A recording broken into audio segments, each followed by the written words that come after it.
Germany आमतौर पर अपनी टेक्नोलॉजी किसी दूसरे को प्रोवाइड नहीं करता है। ये बिल्कुल इसी तरीके से जो हमने आपको कुछ दिन पहले बताया था कि अमेरिका भी अपनी टेक्नोलॉजी किसी को प्रोवाइड नहीं करता, लेकिन अब खबर ये आ रही है कि जब इंडिया के पीएम वहाँ पर जाएंगे स्टेट विजिट के लिए, जो यूएस में वाइट हाउस में डिनर है उसके लिए, तो उस वक्त एक बड़ी डील का ऐलान किया जाएगा जो कि जीई जनरल इलेक्ट्रिक जो वहाँ की कंपनी है वो वहाँ पर इंडिया में ही तैयारों के इंजन बनाने की जो टेक्नोलॉजी है वो वहीं पर जाकर बनाएंगे और प्रोवाइड करेंगे, उनको देंगे ये टेक्नोलॉजी। अब जर्मनी की तरफ से इस डील की बात हो रही है और ये डील ऑलमोस्ट फाइनल हो चुकी है। काफ़ी अरसे से इसके मुतालिक बातचीत चल रही थी। ऐसा ही एक प्रोजेक्ट सालों पहले हो चुका है, लेकिन अब इसको भी फाइनल कर लिया गया है और डील ये है कि जर्मनी और इंडिया जो हैं वो मिलकर बनाएंगे टू बिल्ड डीजल सबमरीन्स 6। और इसमें जो इंडिया की कंपनी है वो है मैज़गॉन डॉक शिप बिल्डर्स लिमिटेड और जर्मनी की तरफ से है थीसन ग्रुप। ये दो कंपनीज सामने आई हैं, एक दूसरे के साथ मिलकर ये वाली डील मुकम्मल करेंगी। पाकिस्तान जो है वो शुरू से ही डेट डिपेंडेंट रहा है और दूसरी कंट्रीज से जो है हमने लोन लेना स्टार्ट कर दिया और फिर उसी में घिरे जा रहे हैं। इसको बोलते हैं डेट सर्विसिंग। कि पाकिस्तान का जो मेजर बजट आता है, जो हमारा रेवेन्यू जनरेट होता है, रेवेन्यू के रिसोर्सेज 3 होते हैं ना, डिफरेंट एग्रीकल्चर होता है, सर्विसेज होता है और इंडस्ट्री होती है। एग्रीकल्चर बेस्ड इकोनॉमी कभी भी उस तरह से थ्राइव नहीं कर सकती जिस तरह से एक इंडस्ट्रियल इकोनॉमी करती है। तो शुरू से ही हमने इंडस्ट्री के ऊपर तवज्जो ही नहीं दी है। ठीक है, हमारी इकोनॉमी जो है या तो डेट बेस्ड रही है या एग्रीकल्चर बेस्ड रही है या हमने डायस्पोरा कम्युनिटी जो है। सर, हमने एग्रीकल्चर का भी सही से इस्तेमाल नहीं किया। गंदम के फाके हुए हैं पाकिस्तान में। देखिए, हमारी जो प्रोडक्शन है, जस्ट आप अगर यही लाहौर में हम खड़े हुए हैं, यहाँ से आप चंद किलोमीटर्स निकलेंगे तो अमृतसर इंडिया में स्टार्ट हो जाएगा। वहाँ पे पर एकड़ जो एग्रीकल्चर की यील्ड है, वीट की यील्ड है, वो जस्ट आपकी 80 प्लस है, 90 प्लस है पर एकड़। पाकिस्तान में वही यील्ड आपकी 33 पाउंड पर एकड़ है। अब ये देखें ऐसी क्या गलती हुई कि हम इसको नहीं कर सके।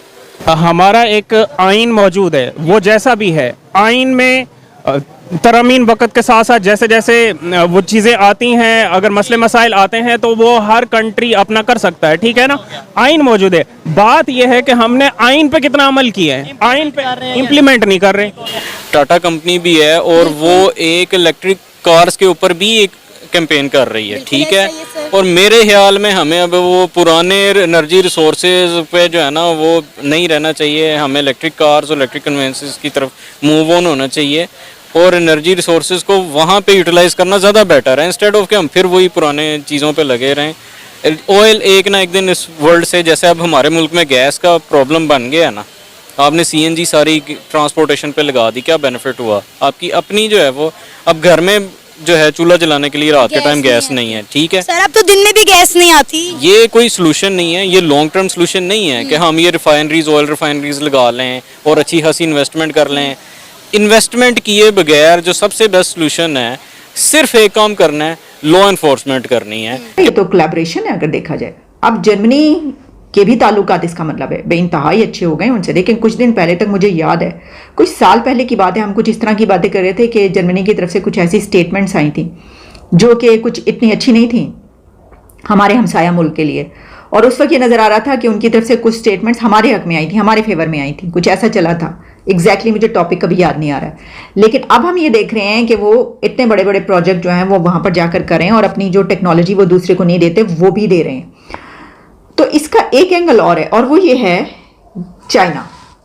इस वक्त दुनिया में बहुत कुछ जो चल रहा है वो चाइना की वजह से चल रहा है और जर्मनी भी थ्रेट समझता है चाइना को अपने लिए। तो ये जो एक हो रहा है, बिल्ड की जा रही हैं सबमरीन्स, इसमें वो भी ये समझता है कि जो ऐसे कंट्रीज़ हैं जो कि चाइना के ख़िलाफ़ हैं या उनकी कॉन्फ्लिक्ट है, तो उनके साथ मिलकर, उसका भी क्योंकि यही नज़रिया, वो भी यही समझता है, तो सिक्योर किया जाए। पाकिस्तान जो है वो शुरू से ही डेट डिपेंडेंट रहा है और दूसरी कंट्रीज से जो है हमने लोन लेना स्टार्ट कर दिया और फिर उसी में घिरे जा रहे हैं। इसको बोलते हैं date servicing.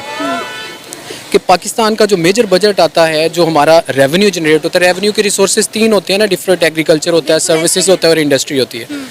Agriculture based economy कभी भी उस तरह से थ्राइव नहीं कर सकती जिस तरह से एक इंडस्ट्रियल इकोनॉमी करती है। तो शुरू से ही हमने इंडस्ट्री के ऊपर तवज्जो ही नहीं दी है। ठीक है, हमारी इकोनॉमी जो है या तो डेट बेस्ड रही है या एग्रीकल्चर बेस्ड रही है या हमने डायस्पोरा कम्युनिटी जो है